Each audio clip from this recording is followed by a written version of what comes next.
Welcome to the Intercooler podcast.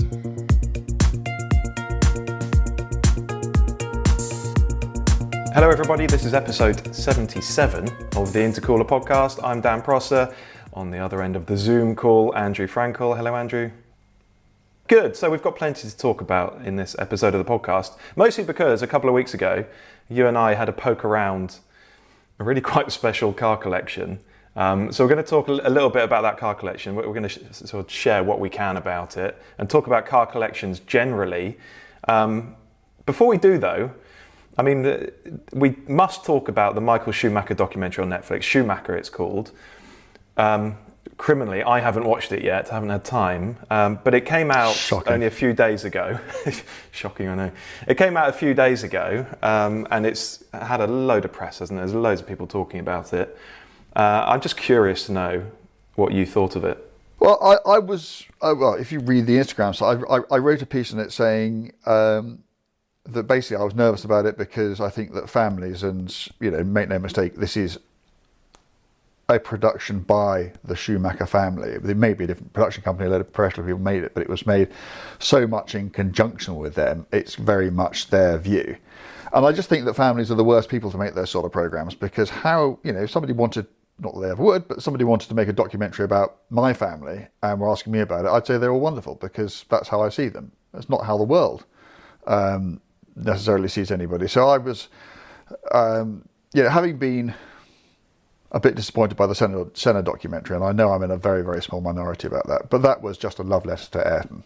And as you know, I don't think there are many bigger Ayrton Senna fans than me, but I just wanted to see a fully rounded picture. I wanted to get the full idea of this man in with all the light and shade and everything else, and I felt I never got that in the Senna documentary. And I just thought, well, there's no chance of getting it in the Schumacher documentary, and yet there it is.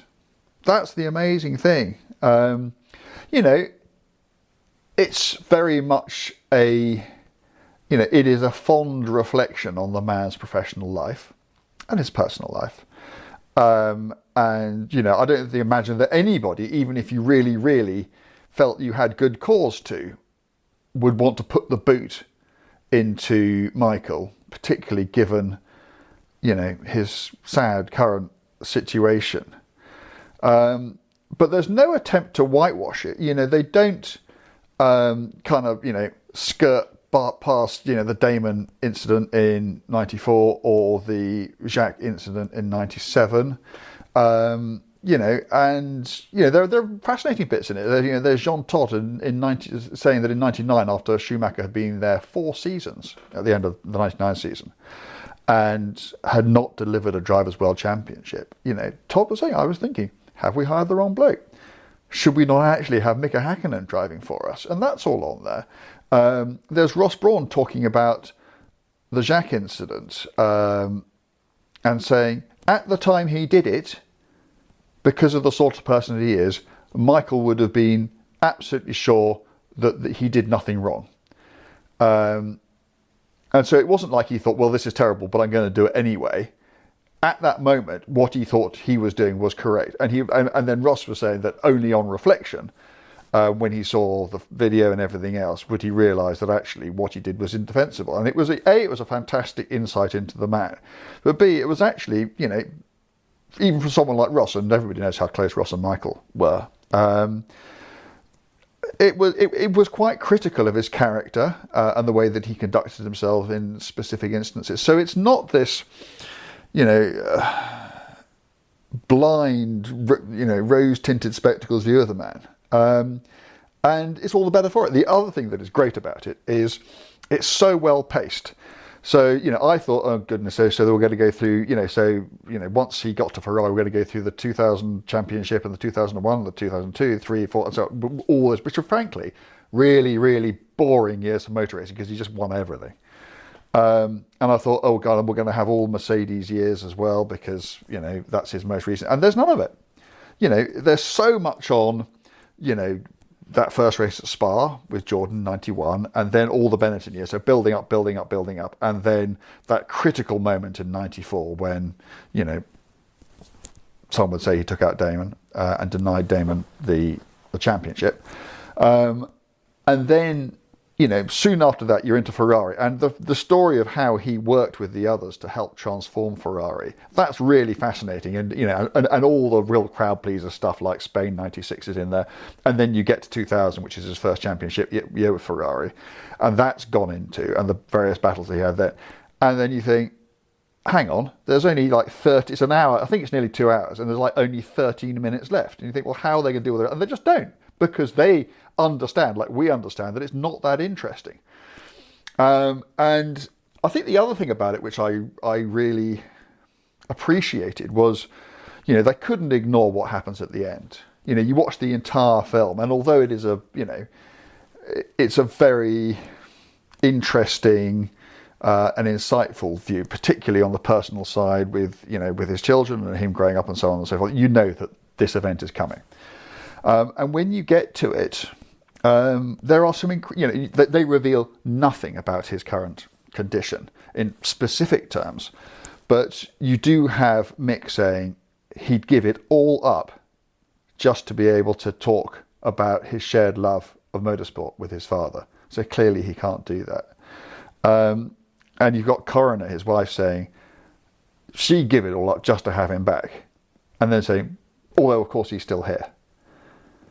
And so, you don't need, a doctor to give a bulletin to know that it's terrible. It must be. And apparently, and I haven't seen any of this because, I don't sort of read the sort of papers that would say so, but apparently the documentary has received some criticism for not delving deeper into that particular incident and the results of it and everything else. And, I do understand it, I'm afraid, but what's that phrase? Just because it interests the public doesn't make it in the public interest. And, I think they do really, really well. And I think they provide enough not to sort of, ignore it. And it's personal and it's poignant and it's very sad.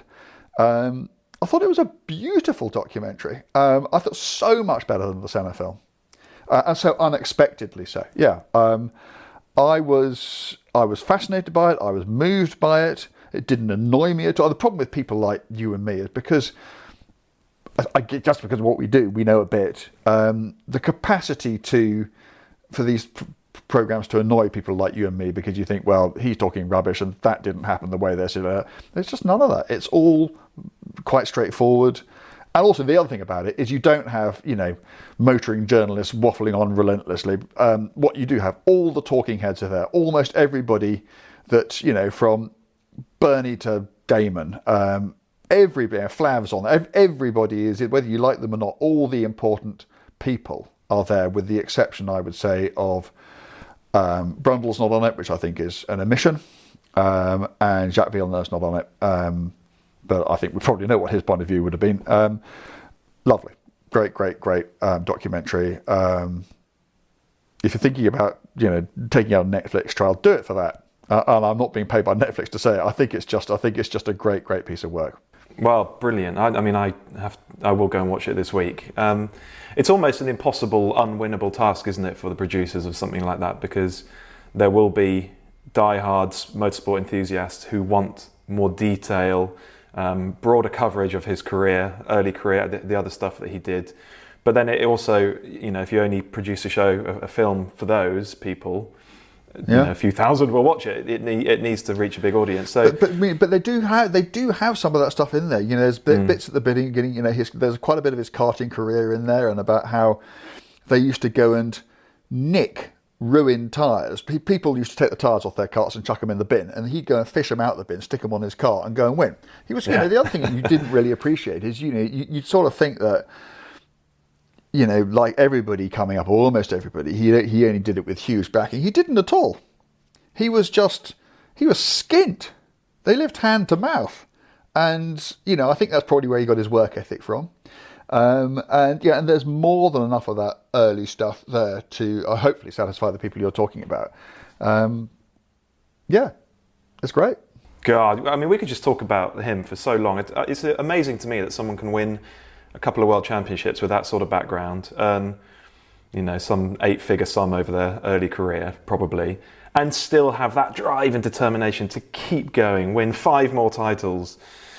I mean, it's a rare individual who has that kind of resolve and determination within them. And you know, you are so right. And you know, I often think, and I know that Lewis has had a couple of was with some teams where they weren't front running teams, but for Michael in '95, having basically just walked the championship, to think, right, well, done that, and fine, but doing the same again doesn't interest me. I'm going to go to a a team which is absolutely on its knees, and see if we can turn it around. And those 4 years he went titleless because he was struggling to not just get Ferrari to build a faster car, but to overcome all the the bureaucracy and the weird ways that the Italians did things back then. And I admire him all the more for it, because if he hadn't done that, because he obviously could have gone to any team he liked, he could have been the first person to get 10 world titles, or he could have done it easily, but he didn't. He chose not to. He chose to do the harder thing, and I admire him all the more for it. Great. Well, there you go. I mean, it does sound like you all need to go and watch it if you haven't already. It now seems a bit bloody trivial going off and talking about car collections after that, but that's the nature of the Intercooler podcast, I suppose, so we're going to do it anyway. Well, I've got tea all over my laptop there. Okay, well, so, I mean, we did have a fairly extraordinary day, you and I, a couple of weeks ago, didn't we? Yes. Yes, it was quite extraordinary. There's a chap who's a friend of ours who's got just an extraordinary collection. We're not going to say who it is or where the collection is or give away too many details, purely because he's asked us not to. And we're going to respect his request for privacy. And if you happen to know who we're talking about, please do the same. Please don't say so. Yeah, and he was... Apart from anything else, if you do, we may not be allowed out in anything else again. So, yeah, we want to go back. Yeah, but it's just I would hate for the trust that has been placed in us and the privilege of being able to drive this stuff to be repaid by betraying his confidence. So we're not going to do it. Yeah, that's right, and his generosity as well. I mean, he opened the collection up to us, and almost the first thing he said was, pick a couple of cars and we'll take them out. Which is just an extraordinary thing to hear. So it wasn't even, I've got a couple of amazing cars for you guys to drive. It was just like we were standing there and they went, well, that one or that. And, well, we chose, didn't we? Yeah, we did. And so, I mean, we're going to talk about a handful of the cars that we took out. We're not going to tell you everything that's in there because, I mean, that's all part of the sort of mystery and the intrigue of a collection like that. They like to keep it quiet so that they can surprise people. But, I mean, you wouldn't, from the side of the road, you would not know it was there at all. It's a sort of subterranean garage. It's enormous. And you walk down the steps and see just these most incredible cars from all different eras.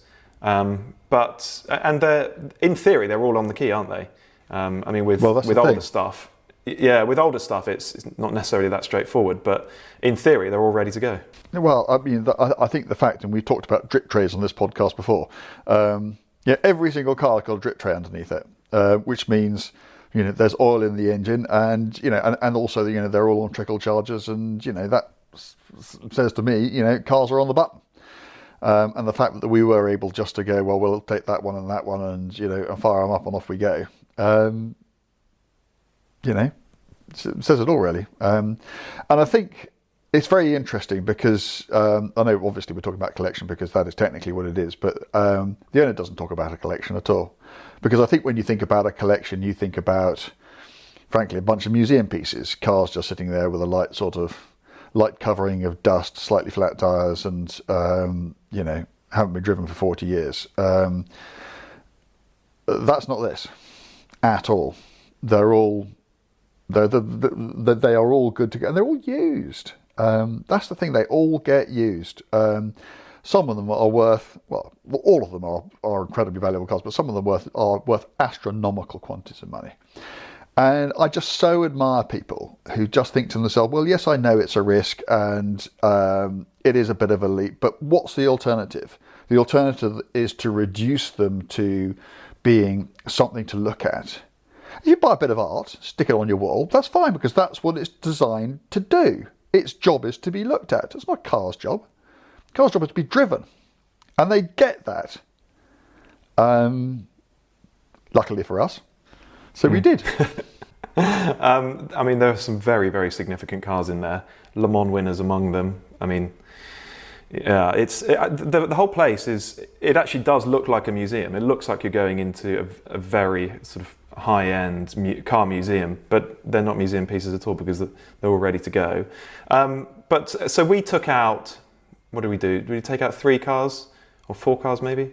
3 cars, I think. And the first one that you drove, and I drove it later on as well, was the Aston Martin DB3S. So the last works DB3S, a very, very significant car in Aston Martin's racing history.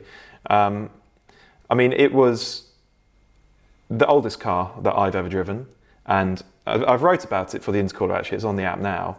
The oldest car I'd ever driven, and far and away the most valuable car I've ever driven. Just a sum of money that I can't really wrap my head around, and yet, there it is, jump in, let's go, let's do some driving. And away we go on some local country lanes. Just the most extraordinary experience. And I think what surprised me so much about that car, and it's a sort of late 50s car, but the DB3S was designed sort of early or mid 50s. Early 50s, yeah. Early 50s, yeah, is actually how modern it felt. And you said to me, it's basically an MX-5. Slightly glib, but I mean, it had a H pattern. Just in terms of the way you operate it, it is. Yeah, it is. H pattern manual gearbox. Yeah, 2-seat open sports car. Yeah. Pedals in the familiar order. Yeah. So yeah, I mean, the way you operate it is like a modern MX-5, something like that. And actually, that's not necessarily true of all sort of competition cars of that era. There was another car in that collection with a centre throttle, which we were hoping to drive. We weren't able to because it wouldn't get going, that one. But I suspect. Despite always talking about all of them being on the button, but I think they thought that had some. This new one leaded petrol with ethanol in it, which had gummed up the carbs or something. But yeah, sorry, go on. A centre throttle. I suspect if I was taking my time and driving very sort of cautiously and consciously, I could get my head around it. But it's when you have to do something all of a sudden and your spine takes over and bypasses your brain and it sends a message to your foot saying, stand on the middle pedal to stop. Yeah. It frightens the life out of me, particularly in a very valuable car. It's when you don't have time to think. That stuff really, really blows my mind. I suspect you're much more familiar with that sort of thing than I am. I am, because I've been so blessed to have grown up driving really old cars. And I'm no better at it than you would be if you'd done that. It's just something. It's like anything. You just learn how to do it. It's familiarity. Yeah. And then you get in a car, and all I can say is, you obviously need to know it's got a centre throttle. But once you do, you don't think about it again. You just don't think about it. It's like, I'll tell you what it's like. It's like when you get into a left-hand drive car. Do you have to think to yourself to use your right hand to change gear? Well, you do go to open the door once, don't you? When you're not familiar with it. Yeah, you do reach for the door once you're sitting in the car, every time you change gear, you're not driving along and thinking, "Oh, damn, there's not a gear lever," and you just don't think about it, do you? You're something in there knows to do it, and it's exactly the same with the centre throttle. You know, the car's got centre throttle because you can see it, just like you can see the steering wheels on the left-hand side of the car, and something on the ring says, "Okay, fine. So when I want to slow down, the foot goes right, not left. Done." Okay, I'll take your word for it then. But the Aston, it didn't have a centre throttle. It's very, very familiar. And I mean, you had to be patient with the gearbox because it would crunch and grind gears if you sort of hurried it. I wondered if I needed to be rev matching on the way down, if I needed to be double declutching or whatever. But actually, you just need to be patient. Just be steady with it, and it's fine. Yeah. The reason for that is that this was obviously an Aston Martin from the David Brown era, so it has a David Brown gearbox in it. And before he bought Aston Martin, David Brown was a tractor manufacturer and made gearboxes as well. And all those cars always had, the one that succeeded, the DBR1, had a horrible gearbox in it. People sort of used to come out with their hands, they used to say their hands were like a sort of bit of raw steak after they'd been driving that. So It says everything about the car, nothing about you. But it's, you just got to be slow. You just got to take your time, which isn't what your brain wants to do in a racing car. You think it should be bang, bang, bang. But if you do that, it'll just, and also, the only way back then to make a gearbox strong, as they had to be to survive 24 hours, was to, put big bits of metal in it, which, are heavy and take time to move about. So that's why it is like that. That'll be why. So I think you said while we were looking at these cars that most of the works Aston drivers in the day actually preferred the DB3S to the DBR1. Is that true? Yeah, I think the thing about the DB3S, I mean, two things to say about the DB3S. I'll come back. Well, that's the second one. The first thing is, it was for Aston Martin's first successful post-war racing car. They had a thing called the DB3, which was underpowered and overweight. And although the DB3S sounds like a sort of slightly modified version of that, and it was loosely derived from the DB3, the DB3 only ever won one slightly significant race. It won a 9-hour race at Goodwood, which wasn't an international race at all. But the DB3S, which was almost a new car, it came second at Le Mans 3 times. It never quite had the power of the big Ferraris, certainly not the 300 SLR Mercedes, which obviously it came up against in power races or aero races like Le Mans. They weren't going to keep up with the D-types in a straight line because they didn't have the aerodynamic efficiency. But to drive, they just loved them because they just handled beautifully. They were to drive those cars the way they need to be driven, to extract lap time from them, you have to slide them all the time. And I've driven a few cars of that era, and some of them are really tricky. Some of them you just want to think, this thing is just trying to kill me. It just wants to send me off over that aspect.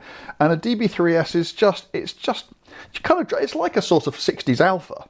It's just so easy. And you can see, drivers who, obviously mindful of the consequences of losing control of a car at high speed back then, which are rarely pleasant, thinking, well, actually, I can drive this car the way this car needs to be driven, and it gives such margins, and it's so communicative and it's so predictable that you just feel safe in it.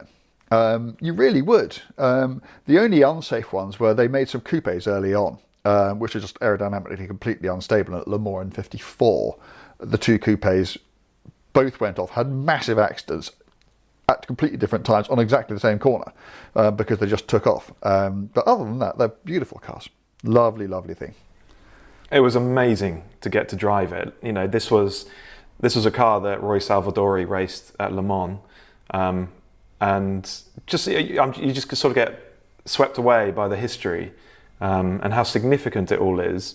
But what really struck me were a couple of things. I mean, one, the gear shift. So you're right, you have to be very slow and steady and patient with it. But it amazes me that these guys were able to do so without actually losing momentum. Well, they did. Well, okay, they must have done, but minimising the momentum loss. To be driving at 10 tenths and still manage to be patient with that gearbox that requires you to be slow and steady, I think that's extraordinarily skillful. But really, the sort of lasting impression I had was just how exposed I felt. I'm just, someone who grew up with modern cars. My first car was a Ford Focus. To be in a car that's totally open with only a tiny little aero screen, no belts, I just could never imagine feeling comfortable in something like that, being driven quickly or driving quickly.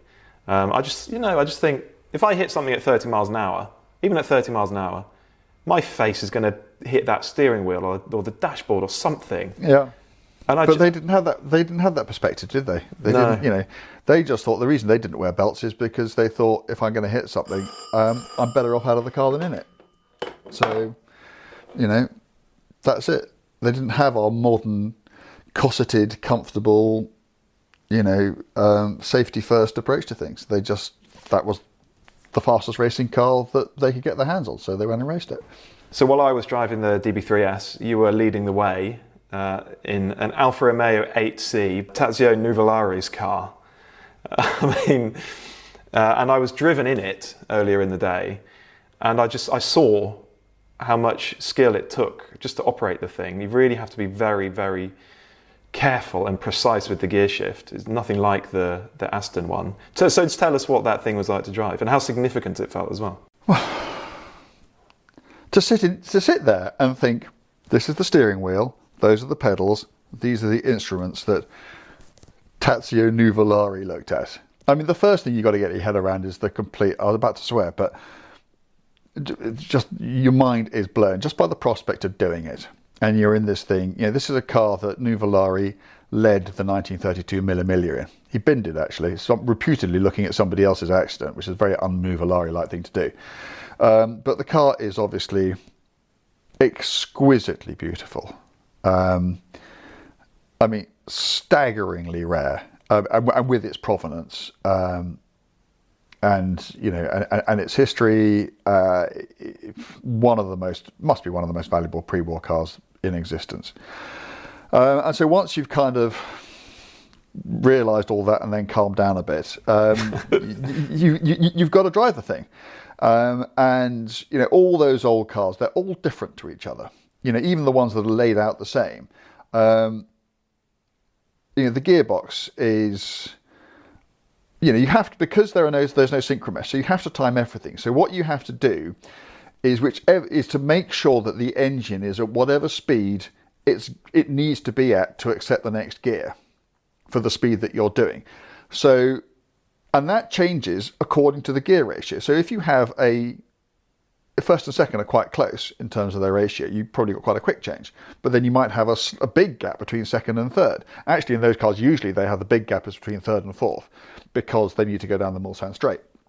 So they put a really high forward. So you can go bang, bang, bang, bang through second and third.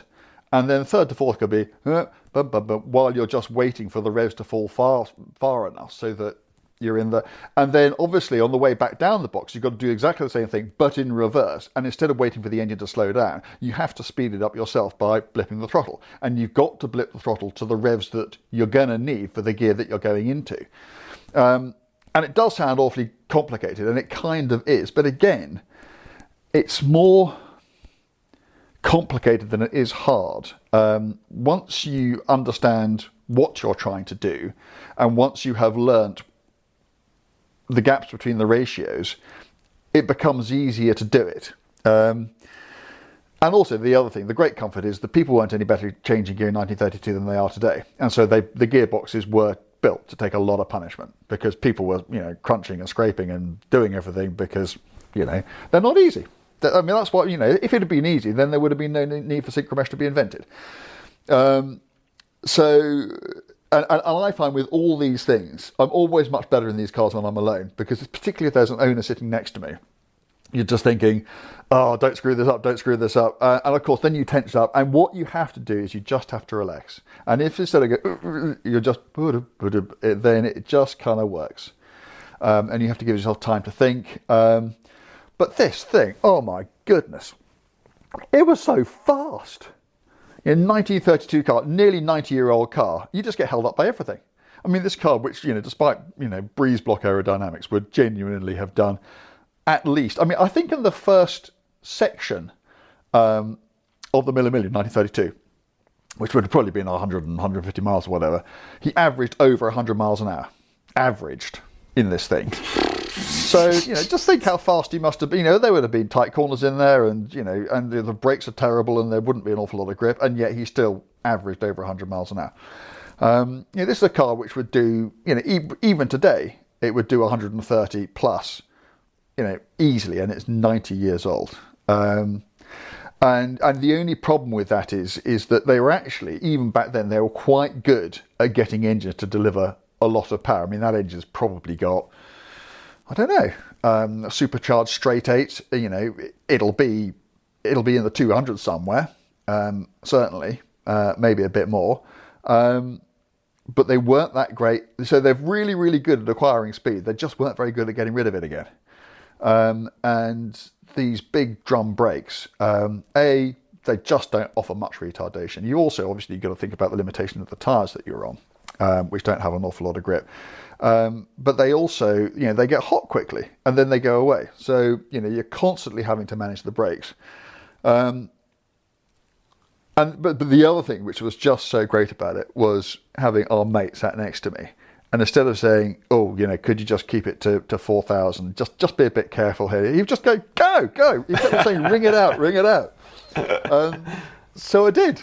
Wow. And so you just get that kind of brief glimpse. And of course you don't, because it's Fantasyland. But you can almost sort of just about kind of convince yourself, not that you're Nuvolari, but that you're having a not entirely unrelated experience to the one that Nuvolari had in the same car. Which of course you're not. But nevertheless, you're in the car, you got your foot as far down as it will go. That engine, that straight 8 engine, twin cam straight 8 Vittorio Jano engine, is just making the most ridiculous noise. Supercharger howling away, and you're legging it down the road. Just thinking, what am I doing here? Absolutely ridiculous, but indescribably wonderful. And I just can't believe we did it. I just cannot believe, because sometimes, because of how I've done my job for a while, I get to drive amazing cars in quite prescribed circumstances, maybe on racetracks or whatever. But just to go out this bloke's drive, turn left, and head off into the countryside in Nuvolari's Alpha. It just blew me away. Yeah, as you could probably tell. So I didn't drive the Alpha, but I did ride in it with the owner driving. And there's no question that being in that car, driving it or being driven in it, gives you a newfound appreciation for what those guys were able to do back in the 20s and the 30s.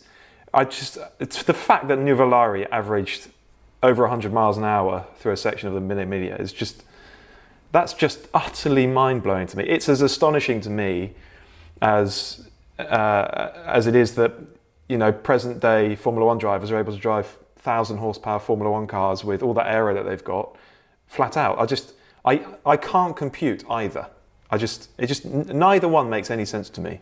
So yeah, just to be able to sit in that thing while it was driven briskly. And the thing is, the more, and the slightly ironic thing is, the more you understand the product, the less you understand how they did what they did in them. Because you just think, you just couldn't do it. You just couldn't do it. Even if the car technically were capable of it, you just think, I'd just be too scared. I would spend my entire life thinking, I'm about to die, and you just say, and so because, the instinct of survival is what it is. You just stop, but they didn't. They kept going. Yeah. Newfound appreciation for what they did. Honestly, it was really staggering. Okay, and so the other car that we went out in was quite different, and it had a couple of shotguns attached to the side of it, outboard shotguns. They were quite a significant car. Can you tell us a bit more about it, please? I rode in the back, so it's a sort of 3-seater thing with a very comfortable, almost armchair-like seat in the back. I had a lovely time.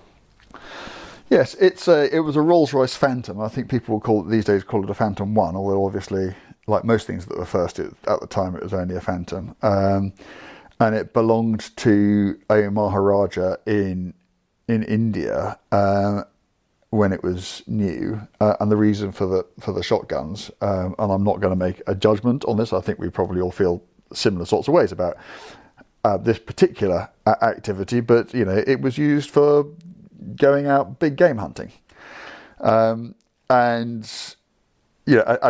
should say now that the shotguns have been welded up, they've had their pins removed, so they are entirely ornamental shotguns, but nevertheless, so we'll forget what it was used for. We'll just talk about driving it. This was, I'm not sure what year it was. It would have been early 20s, I think.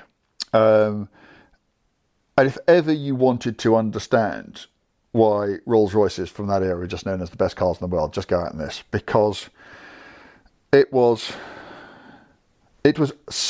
uncanny the way that it rode, the silence and smoothness of it. So I mean, literally, you come to a stop at a crossroads or whatever, you really can't hear the engine. Big, what is it? Straight 6, 7-litre engine. Basically in terms of the gears, which again had to be learned, same sort of thing. But really your mission is to get into top gear, because once you're in top gear you can relax, because basically there's nothing it won't go up in top gear. So enormous wheelbase. I made the mistake of saying it was like driving a lorry, which probably wasn't the kind of thing to say, but I only meant it in terms of, when you get to a corner, you can't just turn in, because, you've got to remember where the back is, and you find yourself sort of, driving around the outside of corners as you do if you're in a big van or whatever. But just a totally different sort of experience. Not fast, faster than I thought it was going to be, but just the most amazing thing for wafting along and just feeling the quality of everything, that nothing was done, down to a price. Everything was the best it could be. And yeah, such variety in terms of what there was to drive from back there. And okay, if I could drive that or New Valori's Alpha again, I'd take the red one. But, just as a completely different form of motoring experience. And also, just the pure privilege of being out in something as rare and special as that. Yeah, it was wonderful. It was wonderful. You're lucky really, boys really that day, weren't we? Very much so, and thank you to the owner for inviting us along. So I just want to talk about another car collection that we had a poke around recently, and I'm sorry, the owner won't thank me for calling it a collection, for the reasons you explained earlier. Yes, an accumulation. An accumulation. So this is a friend of ours, and actually we filmed this collection, and it is on the app in the video and podcast section if you want to go and have a look. It's a friend of ours who's got, I think it's sort of 12 or 13 cars, maybe a couple more than that. And it's rather more modest than the other collection we had a look at, but still very special. And what struck me about it actually is that, the total value of the cars in that lineup probably, adjacent to the value of an Aston Martin Valkyrie, something of that order. And I just wonder which way you would go if it was your money. Would you rather have the Valkyrie, or would you rather have the CLK Black Series, the M3 CSL, the GT3 RS 4 litre, the 996 RS, the 911 Club Sport, the E30 M3, the 675 LT, the Carrera GT? Yeah. You'd go that way. It's a point very well made, but of course, I guess the other point is that if you've got a Valkyrie, that's not going to be your only car. It's going to be one of plenty of other things. But no, if that were the situation, I wouldn't, one car that you can't really use other than under the most specialist of circumstances, or a load of wonderful cars you can just get into and drive all the time. There's absolutely no contest. None whatever. And no, my only reservation about having, I don't know, a dozen or so cars under one roof, and I know this because, I don't have a dozen cars, but I've got 4 or 5. And even with 4 or 5, the only downside to having those cars is the guilt you feel of not using them as often as you should. And I had to, I drove my Caterham very briefly this morning because someone needs to put a new throttle cable on it. So I just dropped it off on my way to the train station. And, it was great to get it out and fire it up and take it over there. But I suddenly thought to myself, well, we're coming to the end of the summer. When did you last drive it? It's probably been a month. I'm doing a big trip in it next weekend, but I felt bad about it. And I felt bad about going to it and seeing the 2CV there and seeing the Land Rover there and the little Fiat 500 and thinking, well, those guys haven't moved very much recently. And, we live busy lives and, and hopefully, the day will come when, we can afford to relax a bit and maybe the stuff will get used some more. But, but no, the answer to your question is there's just no question at all. But there are probably individual cars in there. Okay, what would you derive more pleasure from having? Something like a Valkyrie or a Project One or a 675 LT? Because if you believe in my mantra, which I always bang on about the amount of enjoyment you get from the car is however much fun it is to drive multiplied by the number of times you get to drive it, then, to me, a 675 LT or a 4 litre RS are, I'd just enjoy them more. I'd worry about them less, but I'd just be in them, On how many occasions that you might drive your 675 LT would you also think about driving your Valkyrie? Well, there'll be track days and that sort of thing, but you might just want to go on holiday or go away for the weekend, or, take your kid to school or go to a business meeting or anything at all. And you just can't do that in these other things. So yeah, to me, no contest. It's fun to dream, isn't it? And just imagine if you had the means, what kind of collection you'd pull together. Sadly, it is dreamland for me. But I suspect that with a low 7-figure sum, I think I'd like 5 or 6 cars, and I'd have real variety in there. And I wouldn't have 2 cars that did the same job either. So I think I'd have a modern-ish supercar. I think I'd have a classic. I think I'd have a daily. I think I'd have a fun hot hatch of some sort. I'd have some sort of 911. Maybe it's an old one, I don't know. But I think that would keep me happy to know that there aren't 12 or 15 cars that I need to think about and try and use regularly, but a smaller number with real spread across the board. I think that would keep me happy. Yeah, me too. Were we in such a position? Maybe one day. Good. Okay, well, let's leave that one there. Very special to get to go and have a look around that remarkable collection of cars and take a few of them out as well. So we'll leave it there. Thank you all for listening. Please remember to rate and review the podcast. It really does help us find new podcast listeners. Please do it. And then go and download the Intercooler app as well and start your 1-month free trial. You'll like it. As ever, watch the Schumacher documentary. Watch the Schumacher documentary. Yeah, I mean, that's aimed at me as much as anyone, isn't it? I will go and do that, and I'll report back. And as ever, we'll be back to talk to you again next week. Look forward to it. Thanks all.